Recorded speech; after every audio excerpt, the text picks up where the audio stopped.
to Rams Revealed. My name is JB Vong, and our first episode following the unveiling of the new uniform. Of course, our guest has worn his fair share of combinations for the Rams. We'll get his take in just a moment.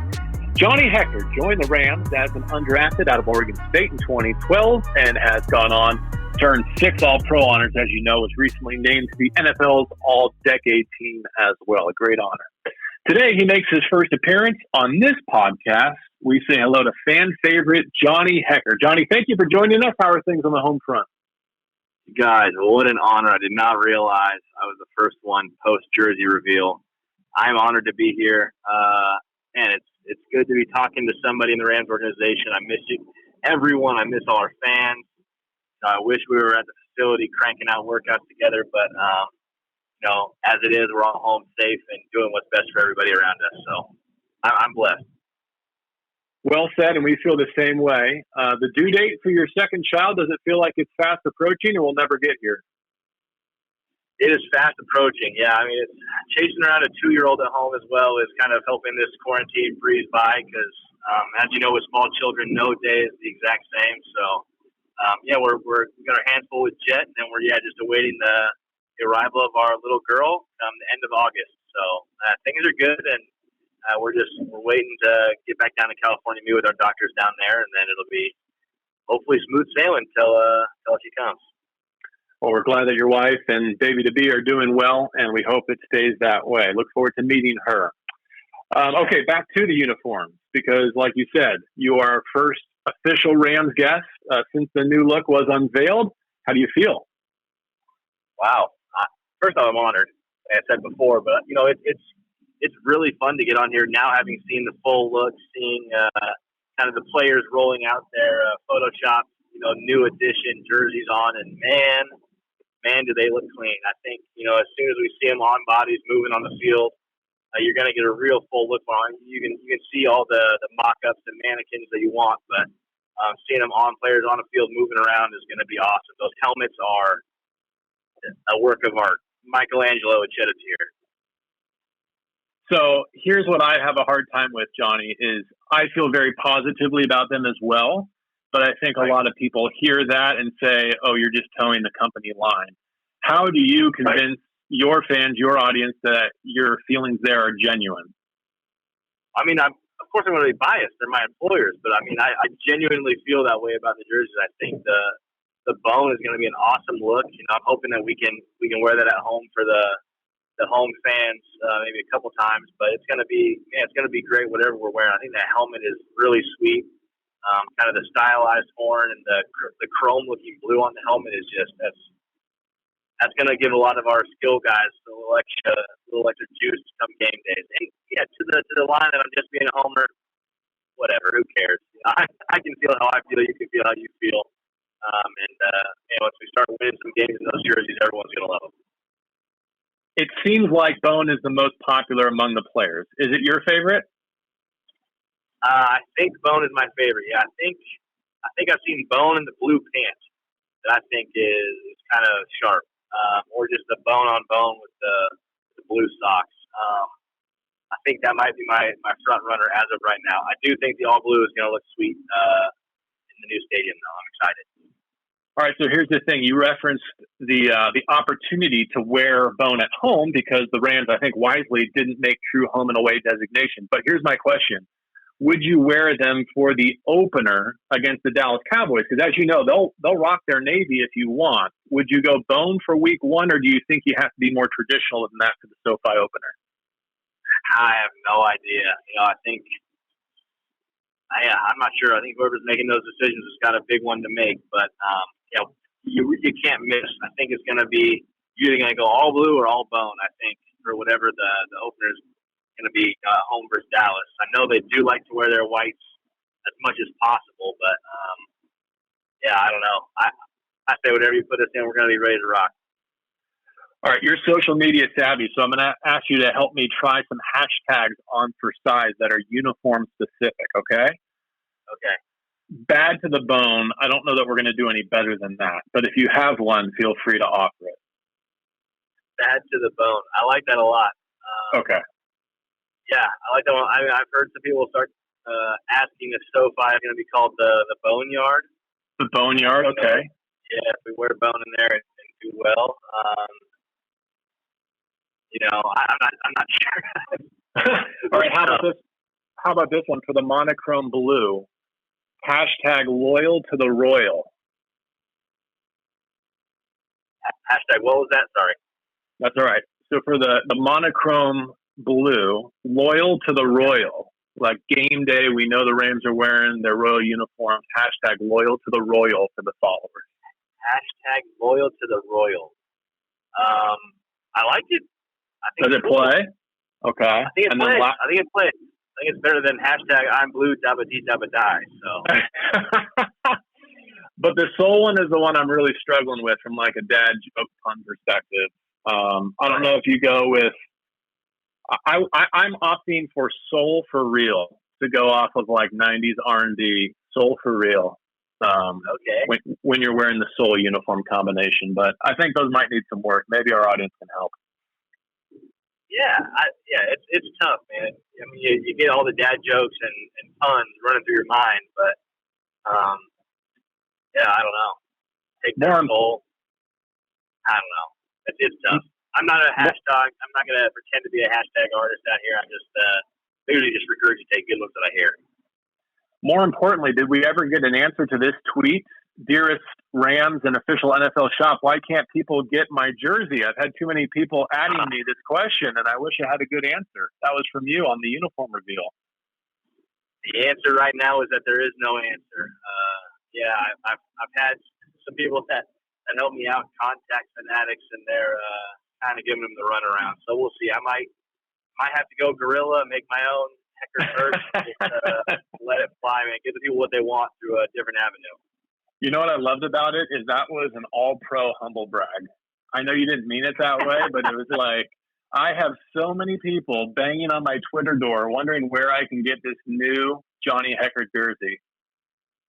It's tough. And really just my family wants them. That's a lot of people right there. So it's tough to not be able to give the people what they want, but patience is a virtue. I think they'll come out with the custom possibilities sooner or later, and they'll be able to make them. But you just want to be represented, and I don't know. I'm not taking it personally just because they don't have my jersey up there doesn't mean they like me or they don't think I'm good. It's the name of the game. I'm not scoring touchdowns.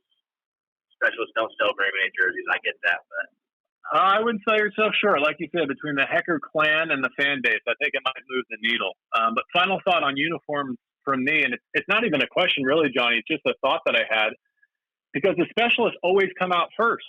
And that means whether it's the preseason opener or the regular season opener, you and Jake and whoever wins that kicking competition, you're going to be the first Rams out of the tunnel at SoFi Stadium. Yeah, that's a crazy little tidbit there I had not even thought about. I'll have to make sure someone documents that so I can tell my kids that, one day. There's a fun piece of trivia for them. All right, a lot coming up on Rams Revealed besides just uniforms chatter. Among the topics I want to get to is my plan to narrow down Johnny Hekker's top 5 highlights as a Ram on this episode. But before we have too much fun, Johnny, I respect you as a deep thinker. I always appreciate your unique perspective. I wonder if since we last spoke, have you gathered any new insights about this battle with COVID-19, what folks in your area, your community are dealing with, and how we're going about all this? Oh, man. I appreciate the kind words about thinking deep. It's challenging for everybody. There's no easy way to get through this. Everyone is, it's not a thing where just some are affected by it. Every single person's touched by this in one way or another, whether it's losing a job or just inconvenience and not being able to go to the places of comfort and, leisure that you've been able to do in the past. So I think, overall, it's given people a deeper appreciation for what they had before. There have been so many times when my wife and I are laying there thinking, oh, man, I miss date night. I miss going to a restaurant, having a babysitter come over and being able to have that exchange there. But, it just gives you, like I said, it gives you a deeper appreciation for the things you have had. And, it just makes you eager for when this thing does start start to dissipate a bit.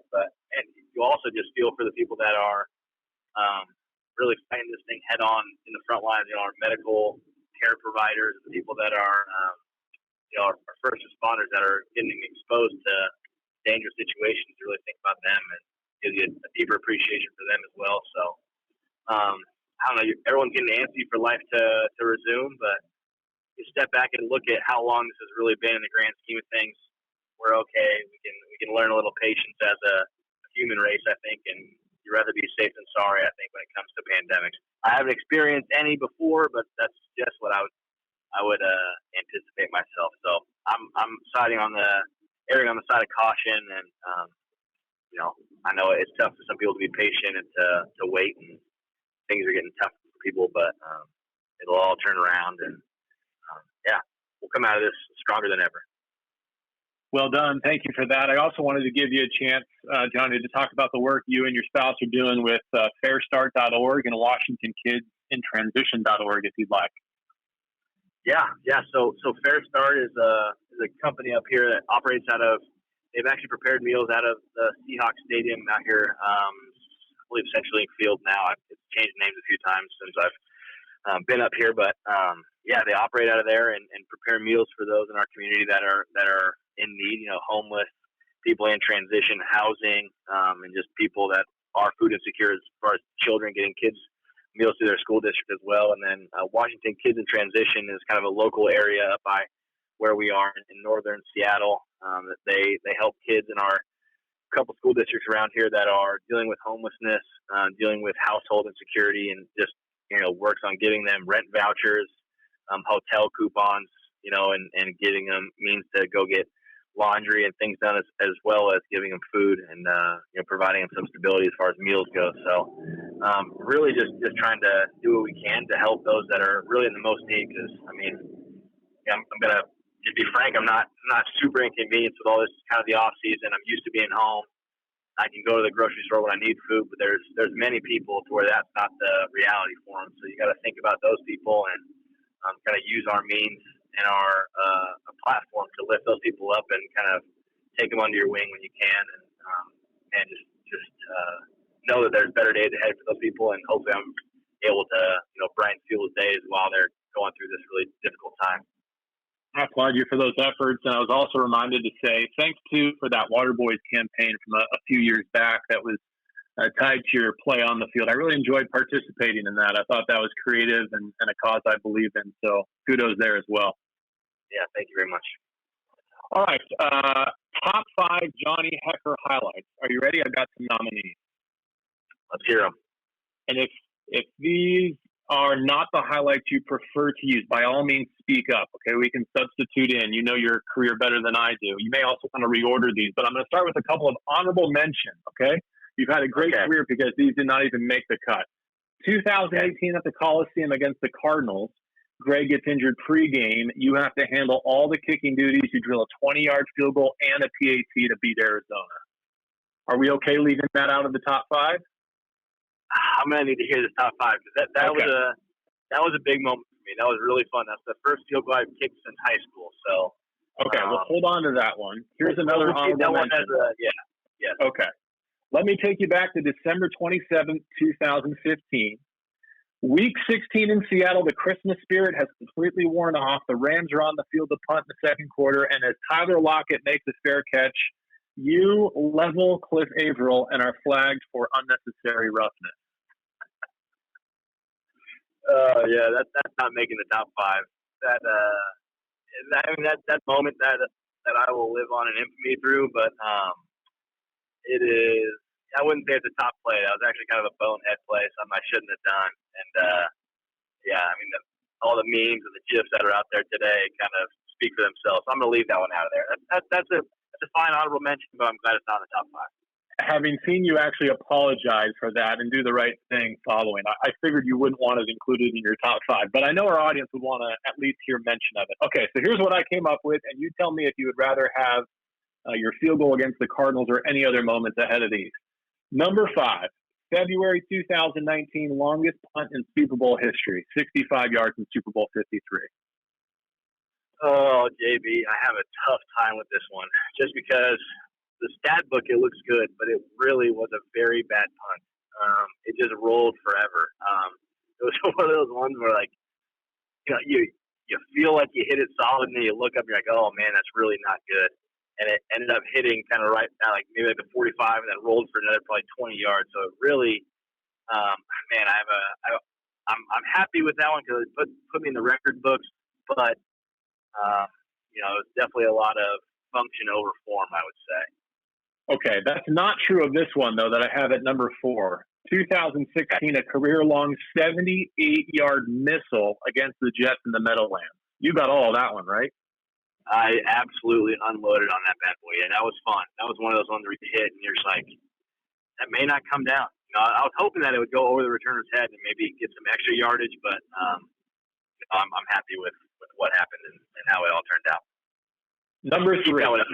Love it. Number 3, rookie season, 2012, 2-yard touchdown pass to Danny Amendola.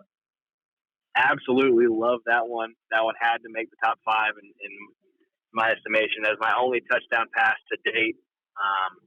It was against my hometown team in my rookie year. We ended up winning that game by a few points. I think special teams scored every single point with the fake field goal, and then Greg had, I think, 4 or 5 field goals in that game. So that was huge. Had all my friends back. They're happy for me, but mad that they did it against the Seahawks. And man, I really hate the Seahawks, so that one's up there for me. All right, number 2 didn't go for punts, but I think it was even more consequential. I'm sure you'll agree. NFC Championship game, Rams down 13-0 against the Saints, second quarter. The 12-yard completion to Stan Shields to convert 4th and 5 and completely change the course of that contest. Yeah, that's up there for me as well. I forget about that moment a lot just because I think about holding Greg's field goals. The one to kind of send us to overtime, and then the one to win it in OT. And I very regularly forget about that moment. But to go back and kind of relive it, how nervous I was during that moment. But also just to bring me confident because Sam was such a great stopper that, I figured if I didn't throw it in the dirt or over his head, it was going to be a first down. And sure enough, just kept things smooth and put it on him. And that was kind of the spark we needed. You led me perfectly to number 1. I swear I did not pre-rehearse this with Johnny Hekker, but I think the number 1 play of your career actually has to come from that same game, Greg Zuerlein from 57 in overtime. But the part of his game winner that always gets overlooked, including by me, you saved a low snap or it never happened. Would you be okay having the crowning moment of your career to this point be a ball that you didn't even kick or throw? Absolutely. And that's like, it was just such a magical moment. Had we gotten the opportunity to kick a game winner in the Super Bowl, that would have been probably the ultimate. But just that moment, knowing how big it was for our team, for our city, for Greg, just for everybody involved, it was so rewarding. And there was no, I haven't had a moment like that in athletics, that sense of accomplishment, pride, and just overall absolute hypeness, if that's a word, that I had after I saw the kick go through. So I love that being the number 1. All right, why don't we ditch the Super Bowl punt at number 5 and get the Cardinals game at the Coliseum in there? Seems like you like it more. All right, cool. I like that one a lot. Follow-up to all that, Week 9 in New Orleans of that 2018 season, the fake field goal and a tie game on 4th and 4. True or false, you did make the line to gain. They just missed it. True. I got robbed. Those homers. You kidding me? I don't know what those refs were thinking, but yeah, that was a tough one to take. Still is. As you can hear the emotion in my voice. My brothers have always clowned on me for not being fast, and that's kind of just another piece of evidence in their case against me. But man, I think I had that first down. I got hosed. You know what, though? There was another missed call at Superdome later that season, and I think it all evened out for the Rams.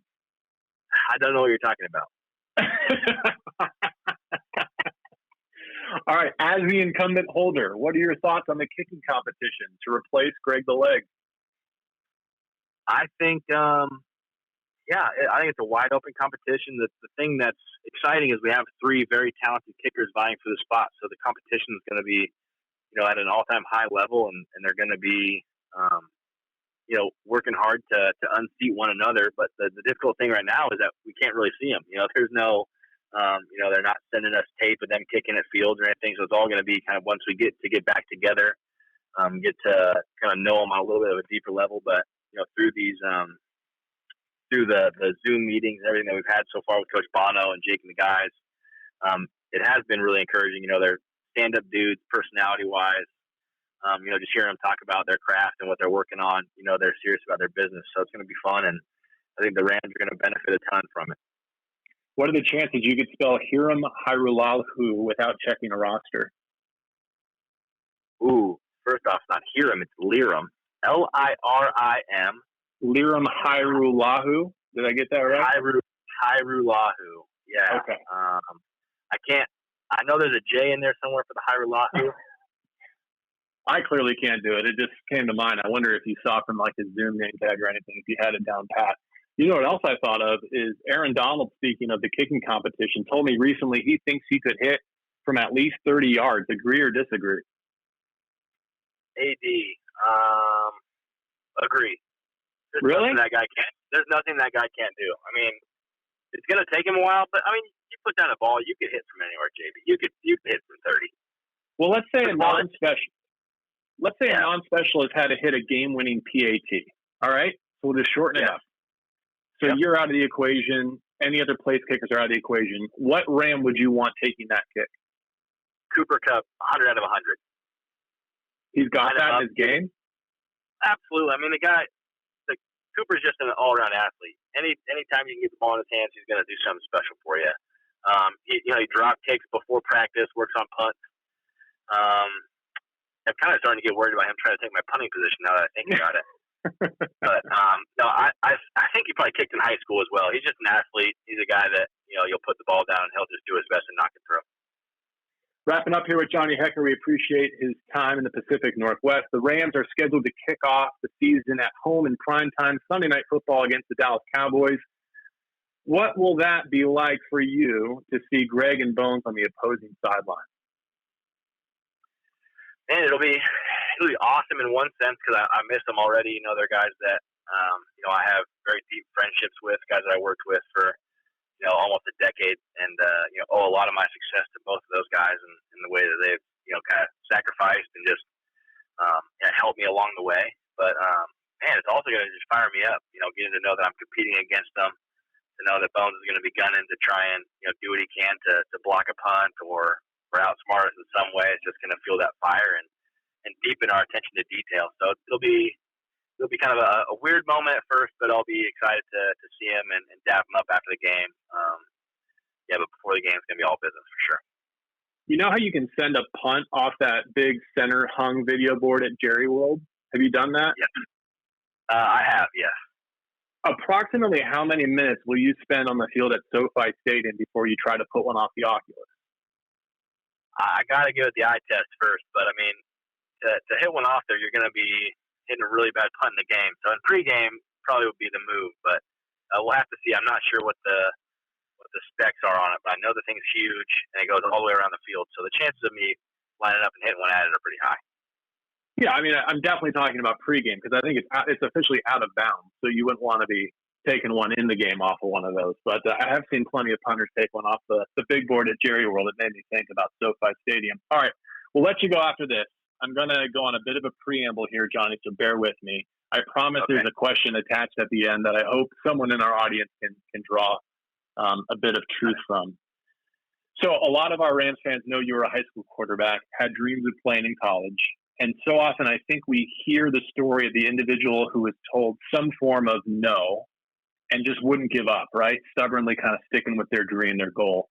What I don't think is canonized, at least not to the same extent, is when someone hears, it's just not meant to be. And then he or she actually accepts that input, pivots, embarks on a new and productive, fulfilling path like you did with punting. So I guess my question is how did you wrangle with that way back? Do you ever wish you had signed the scholarship agreement with Utah State to play quarterback? And is there any lesson to be learned from the way you managed that decision in your life? Yeah, man, the crazy thing is, I have the perspective now to look back on that decision. Had I gone to Oregon State, not gone to scholarship, had to transfer schools or whatever, and then had kind of a much different journey, I might feel differently about it. But man, it was such a, just like a God moment where I just had trust that no matter what I did with the situation, I would be okay. I was going to compete, in whatever scenario I was in. And I really had the dreams to go to Oregon State as a punter and then throw some balls on the side and kind of catch somebody's eye and they'd be, oh, all right, come in the scout team. And then I'd fall out in the scout team and I'd work my way up the depth chart. I had that in the back of my mind thinking that's a real possibility. And then I get there and I am hit in the face with reality that's not going to happen. There's 6 quarterbacks here that have been learning this offense for years that are super good. They didn't have a punter that was on scholarship. So if I was going to earn money and be able to stay at that school, then I was going to have to be the guy. So it was a deal where, just having the skill set and then being able to expound on that and then really just compete every day. It wasn't a deal where I was just working to be my best at football practice, but I was trying to, get in the weight room first, leave later than the other specialists, do extra stuff that I could to separate myself in other means. So that way, the coaches knew that I was a guy that was worth that investment. So it's a deal where, the capacity to which you can, affect change, on your position can vary. You can be the boss, you can be a janitor, you can be whatever, but your work ethic can stay the same no matter what you're doing, what your role is.